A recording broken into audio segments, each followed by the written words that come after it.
जय हिंद दोस्तों। आप देख रहे हैं सरकारी एग्जाम वर्ल्ड। चैनल पर पहली बार है तो सब्सक्राइब करें। दोस्तों, आज के इस वीडियो में हम हिंदी व्याकरण का एक महत्वपूर्ण प्रकरण उपसर्ग को पढ़ने वाले हैं। आप किसी भी प्रतियोगी परीक्षा की तैयारी कर रहे हैं तो आपसे हिंदी में उपसर्ग पर आधारित प्रश्न जरूर पूछा जाता है। दोस्तों, यह उपसर्ग पर आधारित एक मास्टर वीडियो है। आप वीडियो को अंत तक देखिएगा। परीक्षा में आपसे एक भी उपसर्ग का प्रश्न नहीं छूटेगा। आइए दोस्तों, वीडियो को शुरू करते हैं। सबसे पहले जानते हैं उपसर्ग किसे कहते हैं। तो ध्यान से समझिए। ऐसे शब्दांश जो किसी शब्द के पूर्व में जुड़कर उसके अर्थ को बदल देते हैं उपसर्ग कहलाते हैं। दोस्तों, उपसर्ग शब्दांश होते हैं। शब्दांश मतलब शब्द का अंश। जैसे देखिए, प्रति, अनु, परि, सु, यह सब शब्दांश हैं। इनका अकेले अपना अर्थ नहीं होता। यह जब किसी शब्द के पहले जुड़ते हैं तभी अर्थ प्रकट करते हैं। दोस्तों, यहाँ ध्यान दीजिएगा। प्रति दिन शब्द के पहले प्रति उपसर्ग के जुड़ने से प्रतिदिन हो गया। अब शब्द का अर्थ बदल गया। शासन शब्द के पहले अनु उपसर्ग के लगने से अनुशासन हो गया। वाहन शब्द के पहले परि उपसर्ग के लगने से परिवहन हो गया। इसी तरह पुत्र शब्द के पहले सु उपसर्ग के लगने से आपका सुपुत्र हो गया। तो दोस्तों, बस आप इतना समझ लीजिए कि उपसर्ग शब्दांश होते हैं और यह किसी शब्द के पहले जुड़कर उसके अर्थ को बदल देते हैं। अब दोस्तों, आप जानेंगे उपसर्ग के प्रकार। 3 प्रकार के उपसर्ग होते हैं। संस्कृत के उपसर्ग, हिंदी के उपसर्ग, आगत उपसर्ग। आगत उपसर्ग यानी जो उपसर्ग विदेशी भाषाओं से आए हैं उन्हें हम आगत उपसर्ग कहते हैं। जैसे उर्दू के उपसर्ग। दोस्तों, हिंदी में सबसे ज़्यादा संस्कृत के उपसर्गों का प्रयोग होता है। यह आपके एग्जाम्स के लिए मोस्ट इम्पॉर्टेंट है। यहाँ पर हम सभी संस्कृत के महत्वपूर्ण उपसर्गों को अर्थ और उदाहरण के साथ लाए हैं। आप ध्यान से समझ लीजिए। यहाँ से आपको एग्जाम्स में बहुत मदद मिलेगी। सबसे पहले दोस्तों, अ उपसर्ग। अ उपसर्ग का अर्थ निषेध या अभाव होता है। अ उपसर्ग की सहायता से जो शब्द बने हैं इन्हें देख लीजिए। अनाथ, अविश्वास, असुविधा, अधर्म, अकाल। सार्थक शब्द के पहले उपसर्ग जुड़ा हुआ है। आप यहाँ देख सकते हैं। दूसरा उपसर्ग दोस्तों, उप। उप उपसर्ग का अर्थ निकट या समान होता है। उप उपसर्ग की सहायता से शब्द जो बने हैं उपकार, उपदेश, उपनाम, उपस्थित, उपयोग। फिर है दोस्तों अति उपसर्ग। अति उपसर्ग का अर्थ अधिक या ऊपर होता है। अत्याचार। दोस्तों, इसमें अति उपसर्ग ही लगा है। अति धनाचार, तब जाकर अत्याचार हुआ है। अत्यधिक, इसमें भी आपका अति उपसर्ग है। अति धन अधिक, संधि के नियम से अत्यधिक हो गया है। इसी तरह देखिए, अतिरिक्त, अतिक्रमण, अतिसार। इन्हें ध्यान रखिएगा। अब दोस्तों, परि। परि उपसर्ग का अर्थ पूर्ण या चारों ओर होता है। परि उपसर्ग की सहायता से शब्द निर्माण देख लीजिए। परिपूर्ण, परिधान, परिवहन, परिताप, परिग्रह, सब में परि उपसर्ग लगा है। अधि उपसर्ग की जो अर्थ होता है दोस्तों, इस अधि उपसर्ग का अर्थ ऊपर या श्रेष्ठ होता है। अधि उपसर्ग की सहायता से जो शब्द बने हैं अध्यादेश, इसमें भी आपका अधि उपसर्ग है। अधि धन आदेश मिलकर यहाँ आपका अध्यादेश हुआ है। इसी तरह देखिए, अधिकार, अधिपति, अधिकरण। फिर आपका अभि। अभि उपसर्ग का अर्थ सम्मुख या निकट होता है। इसकी सहायता से जो शब्द बने हैं अभिप्राय, अभिवादन, अभ्यागत, अभिमान, अभिशाप। अब दोस्तों प्र इम्पॉर्टेंट है। प्र उपसर्ग का अर्थ अधिक या आगे होता है। जैसे देखिए प्र उपसर्ग की सहायता से शब्द प्रमुख, प्रसार, प्रभाव, प्रबल, प्रहार, प्रस्थान। परा दोस्तों परा उपसर्ग का अर्थ उल्टा या चरम होता है। शब्द निर्माण देख लीजिए पराजय, पराक्रम, पराभाव, पराकाष्ठा। अनुपसर्ग का अर्थ समान या प्रत्येक होता है।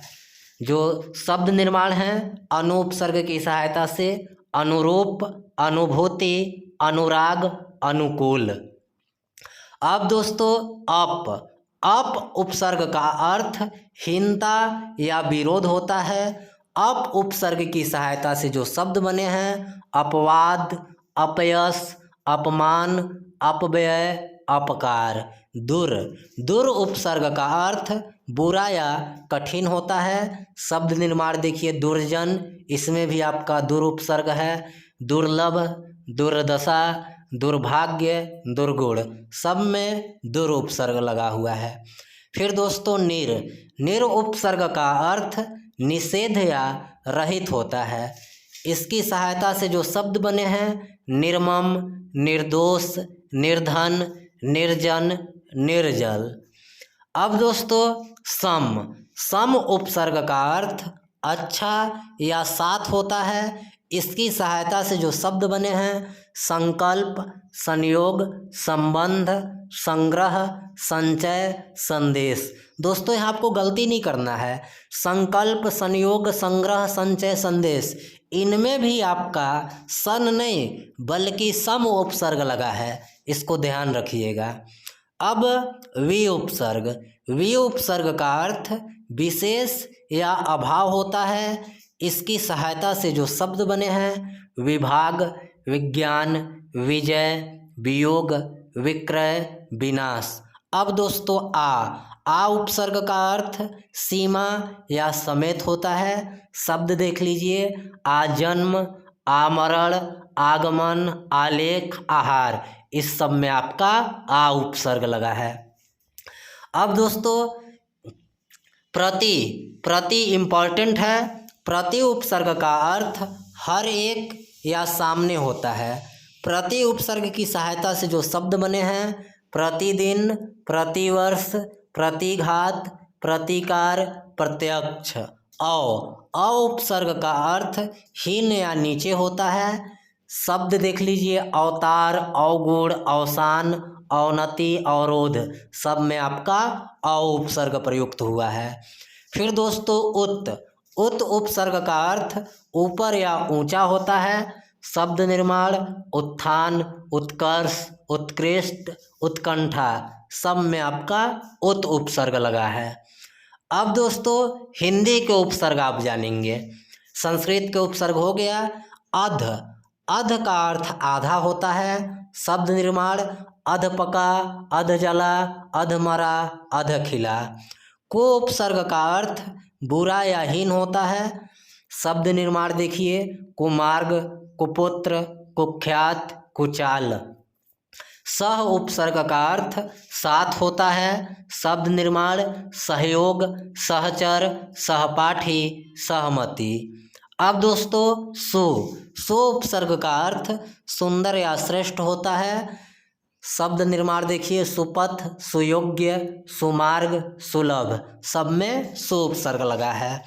अब स्व उपसर्ग का अर्थ निज या अपना होता है। इसकी सहायता से जो शब्द बने हैं स्वदेश, स्वनाम, स्वेच्छा, स्वजन, सब में आपका स्व उपसर्ग लगा है। अब दोस्तों बिन उपसर्ग का अर्थ अभाव या निषेध होता है। इसकी सहायता से शब्द बिन ब्याहा, बिन देखा, बिन खाया, बिन कहा, बिन सुना। अब दोस्तों ने उपसर्ग का अर्थ अभाव या निषेध होता है। जो इसकी सहायता से शब्द बने हैं निकम्मा, निडर, निहत्था, नियम। फिर है दोस्तों आपका निर। यहाँ देखिए संस्कृत वाला जो निर है उसमें हलंत लगा है, लेकिन हिंदी का जो निर उपसर्ग है इसमें हलंत नहीं लगा है। निर का अर्थ बिना होता है। शब्द निर्माण देखिए निरपराध, निर्भिमान, निराकार। फिर है दोस्तों भर। भर का अर्थ पूर्ण होता है। शब्द निर्माण देख लीजिए भरपूर, भरपेट, भरमार, सब में आपका भर उपसर्ग है। फिर कम, इसका अर्थ दोस्तों न्यून होता है, जैसे कमजोर, कम अक्ल, कम वक्त, इसमें आपका कम उपसर्ग है।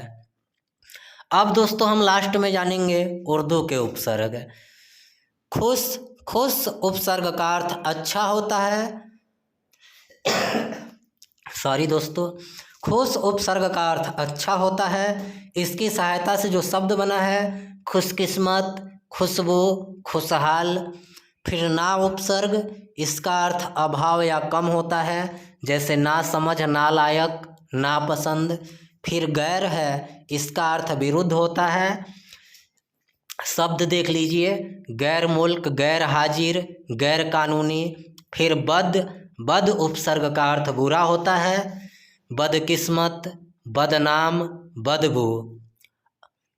अब दोस्तों हम का अर्थ समान होता है। शब्द निर्माण देखिए हम उम्र, हम शक्ल, हम सफ़र, सब में आपका हम उपसर्ग लगा है। फिर सर, दोस्तों सर का अर्थ श्रेष्ठ होता है। यहाँ पर देखिए शब्द निर्माण सरताज, सरपंच, सरदार। फिर है ला। ला उपसर्ग का अर्थ रहित या निषेध होता है। इसकी सहायता से जो शब्द बने हैं लाचार, लावारिस, लाइलाज। फिर है दोस्तों आपका बे। बे उपसर्ग का अर्थ रहित या अभाव होता है। इसकी सहायता से जो शब्द बने हैं बेगुनाह, बेशर्म, बेईमान। दोस्तों वीडियो अच्छा लगा होगा तो लाइक कीजिएगा, साथ ही चैनल को सब्सक्राइब कीजिएगा। वीडियो देखने के लिए आप सभी को बहुत बहुत धन्यवाद।